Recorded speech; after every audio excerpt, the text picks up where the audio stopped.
Now tuned into the greatest. The Run with Manny Wilson podcast. The Manny Wilson podcast. The best sports podcast there is. Yes, sir. What's up, everybody? Welcome back to The Run with me, Manny Wilson, all the way from Detroit to Chicago to your speakers and headphones. I appreciate you tuning in to the first interactive sports podcast, a community that makes sure your voice is heard. So if you hear something you agree with, you disagree with, you like, you dislike, go ahead, shoot me a call, 219-413-9405, and we will play your take back on our next episode. Now, look, man, speaking of episodes, we got a great episode today. Look, starting off with the Chicago Bears. Now, if you haven't heard by now, you've probably been living under a rock, but that's okay if you have been, because I'm here to inform you now. The Bears, they traded Justin Fields, meaning they'll probably be all in on the quarterback, Caleb Williams, with that number 1 draft pick. And this has been a hot topic, and I love it, but the only thing that bothers me is this narrative that the Bears did Caleb Williams wrong. First off, the Bears didn't do Caleb Williams or Justin Fields. The Bears didn't do Justin Fields wrong at all. They gave him a say in where he wanted to be traded. There was multiple reports that confirmed he had interest from other teams, but he did not want to go to those other teams. So when the Bears actually traded him to the Steelers, it was because Justin Fields said this trade is okay. And I think that's huge from any organization that's going to allow a player to have some sort of say in where they want to be traded. Because they could have easily been like, you know what, hey, we going to send you to Las Vegas no matter what because they're going to give us the most in return.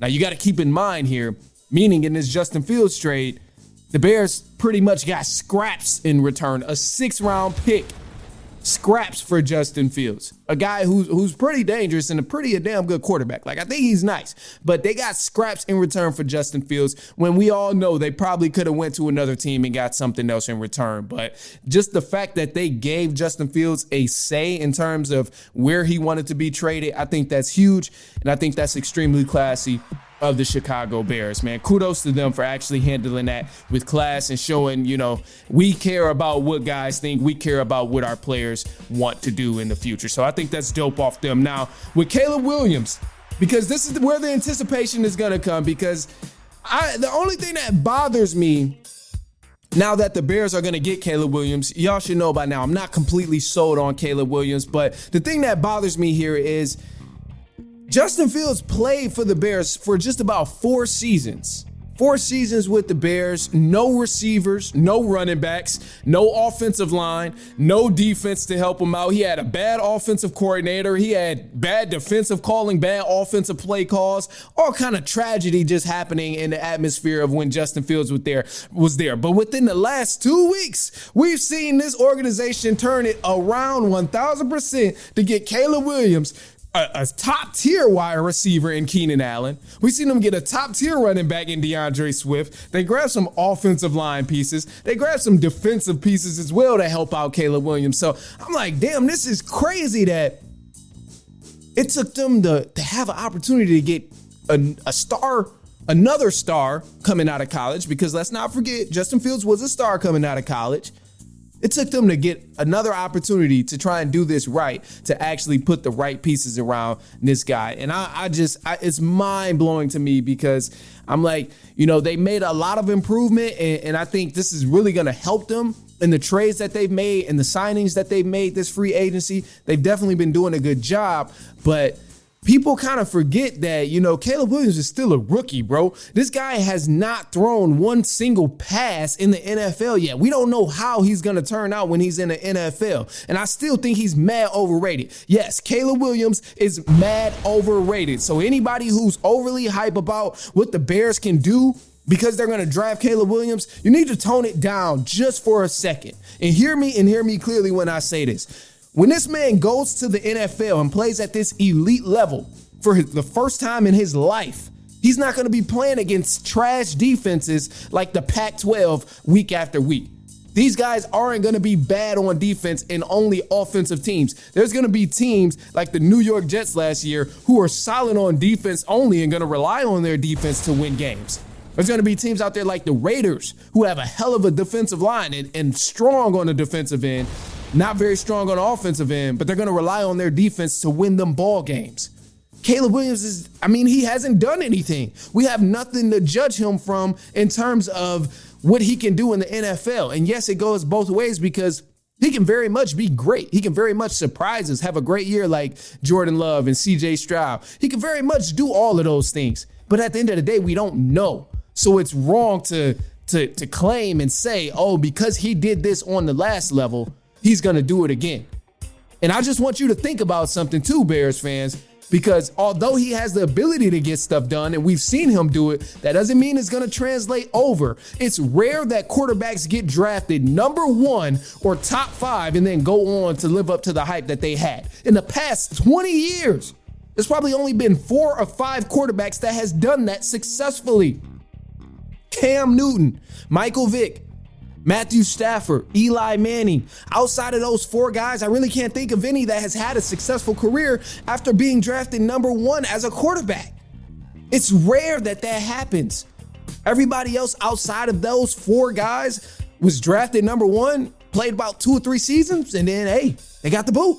They wasn't in the league no more. They went to go play backup and then slowly faded from rosters in the NFL. So, it just, Caleb Williams, he's good, but don't let all the hype fool you, bro. We got to see what the man can do. People were already putting him against Justin Fields, who's played multiple downs in the NFL, who's clearly proved that he can make plays in the NFL. I'm not saying he's a franchise quarterback or any of that, but he proved that he can make plays, just had some horrible guidance, didn't have any help to help him thrive. So, you got to keep these things in mind. And I think as far as the Chicago Bears, man, the last thing you really have to consider is they've never been good at developing star quarterbacks. They've never developed a star quarterback. It's just not in their DNA. It's not in their history.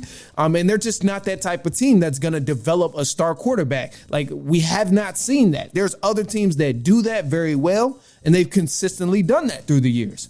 We look at the Green Bay Packers. Going from Brett Favre to Aaron Rodgers to Jordan Love. Tremendous. I'll even give it to the Baltimore Ravens with Joe Flacco and Lamar Jackson. But above all, the Bears don't have that type of history of developing quarterbacks at a solid elite rate. They don't do good when developing guys like that. So I don't know. It'll be interesting to see. I don't think they have the upper hand in their division, considering the Lions are still there and you still got the Green Bay Packers in that division, who's definitely going to show up big. But this is a huge improvement for them. Whether they get Caleb Williams or go in a different direction, either way, bringing more pieces like this on the receivers, running backs, and then adding these defensive guys is a huge advantage for the Chicago Bears. And they're on track to actually, get in the right direction and being relevant again worldwide and all of that, and actually being able to compete in the playoffs and stuff. I think this is the right track. Not saying they're going to do that this upcoming year, but definitely on the right track for that. But I'm excited for what happens in June. I think this is going to be super cool to watch. Now, look, man, we got some March Madness coming up. We're going to shake things up a little bit, and let's reset a little bit, man. I know we got to transition. Now, I'm going to sip some tea. I'm going to give you a heads up because, man, hey, I'm fighting throat troubles. I don't know why, bro. I got the immune system of like a 12-year-old lately, but this has been rough for me, man. This has been rough. Yeah, I had to do that, man. All right, look, so bracketology. We're here. It's the in-season tournament. I'm all over that, but it's the NCAA tournament. Men's basketball starting off. I'll get to the women's basketball pretty soon, but as far as the men's tournament, bro, this is bracketology. I'm looking for some first round upsets. I'm gonna just give you the heads up because we know they're coming. We know all the upsets are coming here in the first round, the second round, all of these different things. So I gotta give you the heads up of which teams will be upset when we watch March Madness starting next week. First things first, in the first round, I got Yale will upset Auburn. They are going to beat Auburn, and this is going to break everybody's bracket. I see Nevada beating Dayton, and this is going to upset everybody. This is going to be a huge blow right here. James Madison will upset Wisconsin. Even though Wisconsin has been on a roll, I still think James Madison is going to shock the world, and they're going to upset Wisconsin. Now, some teams in the second round that you got to watch out for because Not everybody's going to get upset in the first round here. I think a couple teams are going to make it past the first round, and then they'll go on to the second round and fall short like they usually do. One of those teams that usually fall short happens to be Purdue. Purdue is going to catch the boot regardless of who they play in the second round. I don't see them getting past the second round because this is just something they've done. They've always started off in the regular season doing good. They always ranked a good amount, a good number, whatever. But at the end of the day, when push comes to shove, and it's time for Purdue to win a game, we know that they don't do that well. The lights is always too bright when Purdue is playing on a big stage. So Purdue will catch a second round upset. Kentucky, they will catch the boot and get upset in the second round against either NC State or against Texas Tech. But Kentucky will definitely be upset come second round here. And down will go Arizona. Arizona, they will also see the boot come second round when they play Nevada or Dayton. I think either way it goes, it's going to be a tough matchup, and I don't see Arizona living up to the hype that they've been having so far. So these are a couple different teams that I think are going to be upset, and I know y'all probably think I'm crazy right now because it's like, bro, no, this team was ranked number 5. This team was ranked number 8. All of this, blah, blah, blah. Bro, the NCAA tournament is a game for matchups. It's not about who is ranked what guy has who, what guy has the number 1 recruit, what team has this many recruits, none of that. No, it's about matchups. If your team is good, but you match up against a team who plays you perfectly, you're not going to win that game. So don't get too hype off of names, because a lot of these guys y'all think have big names and are dogs. You're going to realize that they little pussycats, and they going to face some dogs and get put out and get upset, and they going to lose the NCAA tournament. So just keep in mind, everybody's not who you think it is. They're going to run across some dogs. But I know you're probably wondering right now, like, all right, hey, well, you said all the upsets, so who you got winning this thing? I'm going to tell you right now, man, look, I got University of Florida winning this thing. I got them winning the NCAA tournament. I think they'll go all the way, and I trust their bigs. I trust their guys. I trust how gritty they are. I trust that they play tough. I trust that when push comes to shove, they will grab defensive boards. They're going to really buckle down and make sure they don't give up easy buckets in the game when they need to lock down. So I think this team has a lot of effort, and they have plenty of talent, and this combination both will lead them to the Elite 8 at a minimum. I think at a minimum they get to the Elite 8 because of this combination of having plenty of talent and then playing with plenty of effort as well. So effort-based teams do tremendous in the tournament, and I'm just tell you that right now. So some of these guys y'all think it's top dogs, they ain't gonna put the effort behind it, and they really not gonna be what you think they are come NCAA tournament time. So this will be fun, man. I'm excited to see what goes down for the NCAA tournament, though. As far as the women's, man, I'm not even gonna get too much into the upsets.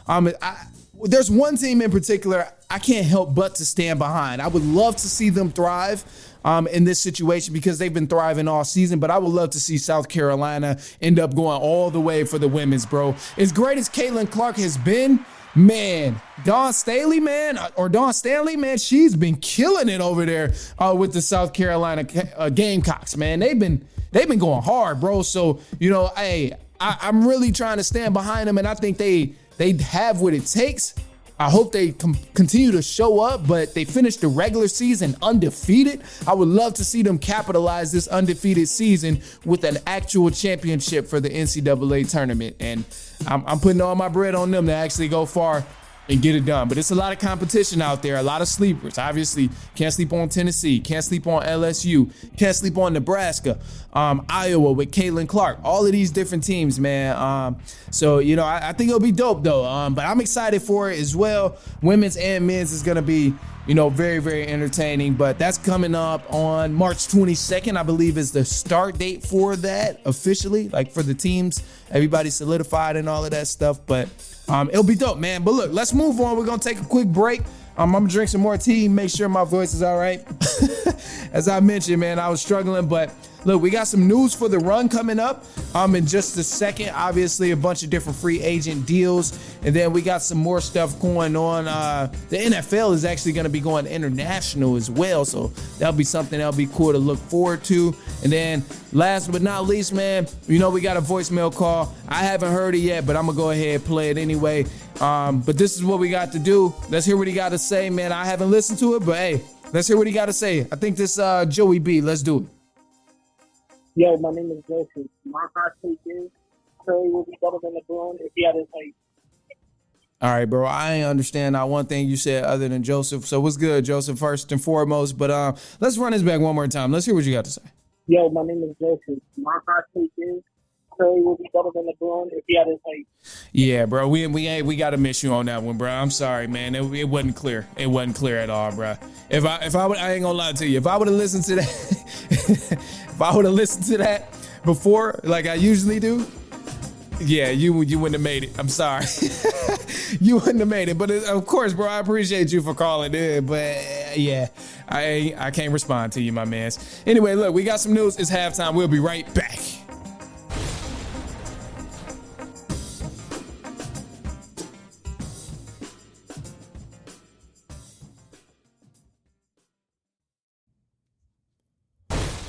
All right, and news for the run. Let's get into it. So the NFL news. NFL is going international again. The Cleveland Browns and the Philadelphia Eagles match up in week 1, and this game will be played in Brazil for the league's new Friday night football debut.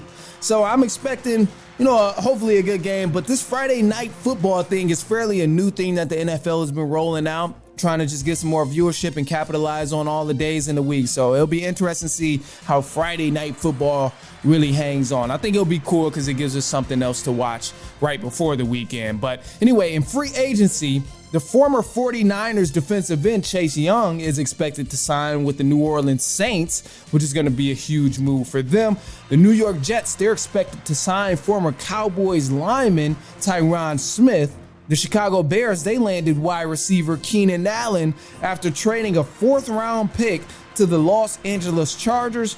And quarterback Jameis Winston has finalized a 1-year deal with the Cleveland Browns after gaining interest from multiple teams. Now, the Kansas City Chiefs, they've been working really tough to get this three-peat, man. I know there's been a lot of talk about it, but they've actually put in the work to try and make this three-peat happen. So wide receiver Marquise Hollywood Brown has signed a 1-year deal with the Kansas City Chiefs. And, as people was talking about, the Chiefs not going to three-peat, they're not going to do it, it's not going to happen. Yeah. No, you better start having some second thoughts, because personally, I'm cheering for the Chiefs to three-peat just because I would love to see them make history as the first team ever to win 3 Super Bowls in a row. Bringing back Chris Jones was already a huge win for their defense, and now adding Marquise Hollywood Brown, who's an elite wide receiver threat, is going to be a huge boost to that offense. And this is one of the things I find interesting about the Kansas City Chiefs really quick, is that last year, when they won this championship, when they won this Super Bowl, we seen the Chiefs adjust their offense from an air attack like it usually was to throwing the ball deep, this big explosive offense in the air, to run game. They were mostly focused on run game. They were feeding the run game. They were feeding the tight end Travis Kelce a lot more than what they usually do. But adding Hollywood Brown, someone who's an elite threat, who's a deep threat, who can catch the ball, turn 20 yards into 45, and turn 20 yards into a touchdown, I think this is huge, man. Because I'm excited now to see how the Chiefs adjust. We've seen them from an air attack when they had Tyreek Hill all the time. We've seen them now when they more focused on the ground game and they were more doing dirty work in the trenches and relied on their defense from last year. But now that they have another elite offensive weapon and they still have Pacheco and they still have a lot of guys on that defense, oh yeah, them Kansas City Chiefs, them boys just might three-peat. Them boys just might three-peat, and I'm loving it. I would love to see the Kansas City Chiefs three-peat, and this is not me saying I'm a fan or nothing like that, but I'm on the side of seeing history in the making. I would love to see them actually complete this. But the Kansas City Chiefs, for a three-peat, they got to get it done. Now, look, man, let's switch the gears up just a little bit, because there's been a lot of topics going on the internet. There's been some things where guys, man, the younger guys on the internet has been mad disrespectful, but I know why this has been the case here. So a lot of guys on the internet has been saying, hey, yo, we're done with the 90s basketball. We're done. 90s basketball was trash. We're done with 90s basketball. That's what a lot of guys have been saying lately. It's kind of absurd. It's kind of crazy. But they've been pulling clips. They've been pulling up footage, all the different things that show bad plays from the 90s and guys who weren't as skill developed in the 90s, they're bringing them to light because they're like, bro, the 90s is trash. We're done. Leave it in the past. My thing is, we can't be done with the 90s because it's a layer that's led us to where we are in the game of basketball right now. So I would never say that. And to me, if you're screaming around, we're done with the 90s, you never grew up an actual basketball fan if you're screaming the 90s were trash. And I think you're more so a fan of basketball highlights rather than actual basketball in the game of basketball, because you got to understand, bro, certain things was different in the 90s in terms of basketball games. And I'm not talking about, the skill. Yeah, guys weren't as skillly developed as of now. But I'm more so talking about the rules of the game was different compared to right now. Right now, you can do whatever you want in the league. The game is just spread wide open. You can play zone defense, all of that stuff. But back then, you couldn't even carry the ball. Like it literally was a rule that your hand had to be on top of the ball. You couldn't carry the ball and cross over. All that stuff that AI was doing, he shifted the rules in terms of the crossover. Putting his hand under the ball and then yanking you back, that was something that was not allowed. And then he shifted that rule in the NBA. Another thing that was fairly new in the 90s was the three-point shooting. People talk about, I see these clips of the 90s and guys are talking about, he's shooting a deep shot and he's shooting a mid-range jumper. Yeah, at that time, that was considered a deep shot because the three-pointer was only 10 years in at that time. And guys didn't even want to shoot three-pointers early on because it was considered a bad shot. Your ass is going straight to the bench if you pulled up three-pointers as a power forward. Could you imagine that? My God, look, I'm talking to my guys who are actually familiar with the 90s basketball, bro. Could you imagine a power forward trying to pull up threes like they do today? Going straight to the bench. You're not seeing the floor the rest of the game. You couldn't even play zone defenses until 2002 in the NBA. And Shaq is a huge reason for that. But outside of that, no, you couldn't play zone defenses. You had to play man-to-man. You had to strategically figure out how you were going to sag off your defender and if you were going to let them shoot and really protect the paint. Because not a lot of guys were shooting threes, but it became more and more popular as time went on. So I think the main beef here and the main reason why a lot of guys have issues with, the 90s and all of that, despite the different rules that was around, is because some people who played in the 90s who were good and even those who weren't that good are constantly ridiculing, the people who are playing right now. They're saying these out-of-pocket things like, I'd average 60 in the game today if I played, or nobody's tough anymore. Nobody's playing hard. It's easy to play in today's league. While some of this stuff might be true, to my old heads out there, you got to understand the talent is a little bit different nowadays, though. Guys are shooting from half court with ease. You got centers playing a new position, point forward. You got bigs bringing the ball up court, controlling the entire offense at the top of the key. Like, the game is played completely different. So there is that respect thing. But, when you're hearing someone from the older days constantly say you're not doing it right, you're not doing things the correct way, or you guys are soft. When you hear somebody constantly, on your head about something, you start to think, okay, well, what did you do when you were playing? You know what guys did? They went to go pull up the footage. They went to see it and they said, oh, hell no, bro. Oh, hell no. These guys is nowhere near as skilled as the guys that's playing today. And that turned into the 90s are trash. We're done with the 90s. They're like, look at how open these jumpers are that guys are missing. Look at how they dribble. Look at how they shoot. It turned into, guys can't hoop. And it's like, while they have a point that certain guys back then were at a different skill level, you can't completely erase that because, they laid down the bricks of where we are today. And I think the moral of the story above all of this is that the young boys got to understand the 90s laid down the bricks of the game to be to where it is today. And then the old heads also got to understand that the game now is 20 years evolved from the 90s. So guys, skill level is completely different. The game is playing completely different. Anytime the NBA has experienced a new era of basketball, they've changed the rules. We look at from the 70s to the 60s to the 80s to the 90s, 2000s, 2010s, all of that. The game has constantly changed time after time. And I mean, guys got to realize that, as time goes on. So I think it has to be a balance of respect there in terms of, guys and what they're doing. It got to be a balance of respect because right now there's a disrespect on both sides. Young guys are like the old heads just talking. The old heads like, these young dudes don't know basketball. So got to be a line of respect right there. So that's where I would, try and draw that line. So if you're talking to, OG out there, try and find that balance. Try and find that fine line. Anyway, look, man, that's all I got for y'all today. Of course, I appreciate you hanging with me, man. I'm going to leave y'all on one last thing. Like I said, I would start doing. The one thing I do want to leave y'all with is just don't let perfection stop you from doing what you want to do. And I say that meaning like, a lot of times we focus on, trying to start something new. And it's like, we got to be perfect at it. But, if you try and be perfect at it, that's not going to happen, bro. That comes with time.